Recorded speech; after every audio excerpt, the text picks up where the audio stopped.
जय हिंद विद्यार्थी मित्रांनो, प्रश्न बघा. STI प्रिलियम 2012 हा प्रश्न विचारलेला आहे.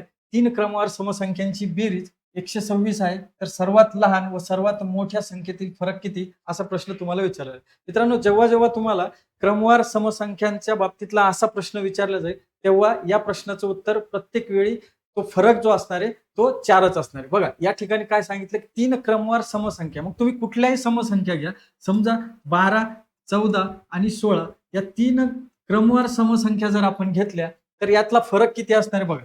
12 आणि 16 याच्यातला फरक किती असणार आहे? 4चा. आपण जर संख्या घेतल्या 28, 30 आणि त्यापुढची 32, या पण क्रमवार समसंख्या आहे.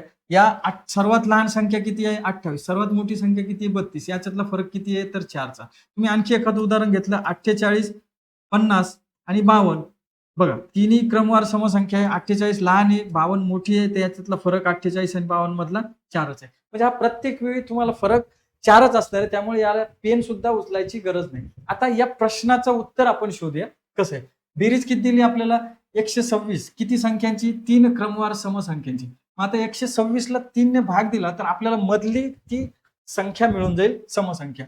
मग 3 ने भाग दिला, 3 एक 3, 3 चौक 12 आणि 3 दुने 6. म्हणजे मधली समसंख्या कोणती मिळाली आपल्याला? 42. आता 42च्या पुढची समसंख्या क्रमाने येणार आहे 44 असणार आहे आणि त्याच्या अगोदरची संख्या कोणती असणार आहे?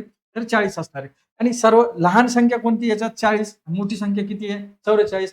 त्या 3 क्रमवार समसंख्येतले लहान आणि मोठ्या संख्येतला फरक किती असणार आहे? तर तो असणार आहे 4. 40 आणि 44 मधला फरक किती आहे? तर 4. हे प्रत्येक वेळी हेच तुमचं उत्तर येणार आहे. त्यामुळे जेव्हा तुम्हाला असा प्रश्न विचारला जाईल, तेव्हा तो फरक डोळे झाकून तुम्हाला काय लिहायचा आहे? 4. पर्याय क्रमांक 1 हे या प्रश्नाचं राईट आन्सर आहे.